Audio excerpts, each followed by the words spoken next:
दुनिया भर से सनातन धर्म की सारी खबरों से रहना चाहते हैं अपडेट, तो सब्सक्राइब करें द साइंटिफिक हिंदू को।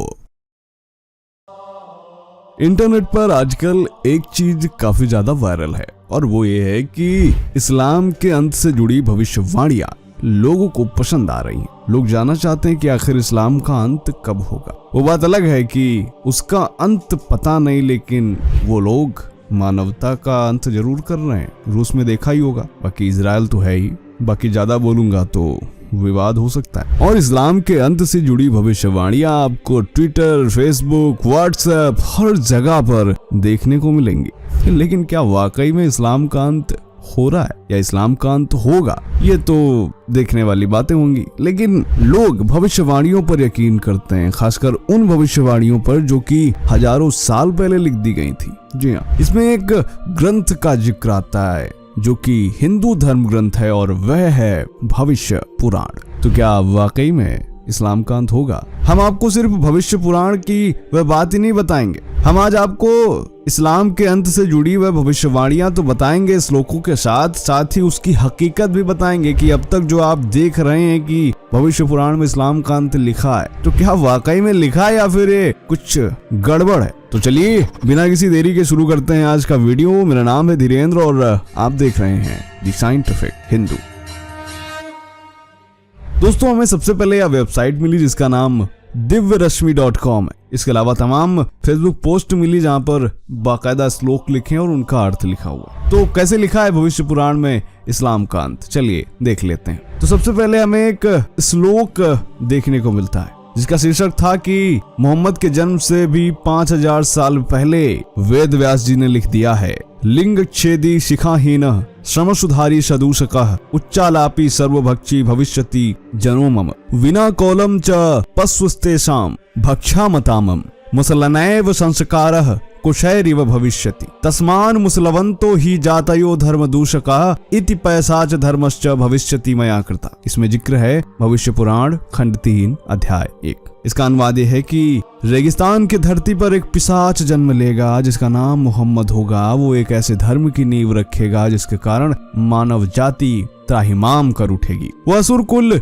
सभी मानवों को समाप्त करने की चेष्टा करेगा। उस धर्म के लोग अपने लिंग के अग्रभाग को जन्म लेते ही काटेंगे। उनकी शिखा यानी चोटी नहीं होंगी, दाढ़ी रखेंगे पर मूछ नहीं रखेंगे, बहुत शोर करेंगे और मानव जाति को नाश करने की चेष्टा करेंगे। और आगे का अर्थ है कि राक्षस जाति को बढ़ावा देंगे, वे अपने को मुसलमान कहेंगे और असुर धर्म कालांतर में हिंसा करते करते स्वतः समाप्त हो जाएंगे। और ये सटीक बैठ रहा है कि नहीं बैठ रहा है तो आपको पता ही होगा। अब यहाँ पर सबसे पहले बात ये उठती है कि क्या ये वाकई में सही है। अब दोस्तों, ये श्लोक पढ़ने के बाद मन में मेरे ये भी शंका उठी कि क्या वाकई में ऐसा हो सकता है। अगर वेद व्यास जी ने ऐसा लिखा था, बिल्कुल सटीक भविष्यवाणी लिखी थी, तो ये इतना अंडररेटेड चीज क्यों है भाई? पता होना चाहिए था। अब तक डिबेट्स हो रही होती, सिर्फ बात सोशल मीडिया तक ही नहीं होती, क्योंकि आप में से ज्यादातर लोगों ने ये सिर्फ सोशल मीडिया पर ही सुना होगा, कहीं टीवी न्यूज या फिर न्यूज़पेपर पर कहीं नहीं देखा होगा। बात सही है कि नहीं सही है ये हमें कमेंट में जरूर बताइएगा। अब हमने भविष्य पुराण की पुस्तक उठाई और देखना शुरू किया कि भाई कहीं पर ये लिखा है कि नहीं लिखा है। तो हमें इस्लाम के बारे में इतना कुछ तो बिल्कुल नहीं मिला। ये बिल्कुल नहीं था जो यहाँ पर लिखा है और ना तो ये श्लोक मिला। हाँ, ये जो आधुनिक भविष्य पुराण की पुस्तकें आ रही हैं इसमें जरूर हो सकता है। अब इसी श्लोक को कुछ मुस्लिम लोग भी प्रचारित कर रहे हैं। अब आप कहेंगे कि मुस्लिम लोग ऐसा क्यों प्रचारित कर रहे हैं? तो दरअसल वो बता रहे हैं कि 5000 साल पहले वेद व्यास जी ने भी लिख दिया था कि पैगंबर मोहम्मद साहब आएंगे और वो एक ऋषि होंगे। यानी कि ये मुस्लिम कह रहे हैं, वो भी इसी श्लोक को लगाते हैं। इसका अर्थ वैसे ही निकालते हैं जैसे पहले हिंदू निकाल रहे थे, बस थोड़ा सा हेरफेर कर देते हैं। वो लास्ट वाली लाइन जिसमें ये कहा गया है कि पिशाचिक धर्म का अंत होगा, वो बता रहे हैं कि जो लोग इस्लाम को नहीं अपनाएंगे वो पिशाच यानी शैतान होंगे। इस्लाम में उन्हें शैतान कहा गया है और जो लोग काफिर हैं उनको शैतान कहा गया है, उनका अंत हो जाएगा। ये मुस्लिम कह रहे हैं। आप देख रहे हैं यहाँ पर दोस्तों, हिंदू अपनी तरीके से बता रहे हैं, मुस्लिम अपनी तरीके से बता रहे हैं। आगे वो ये भी कहते हैं कि आप सभी लोग इस्लाम को अपनाइए।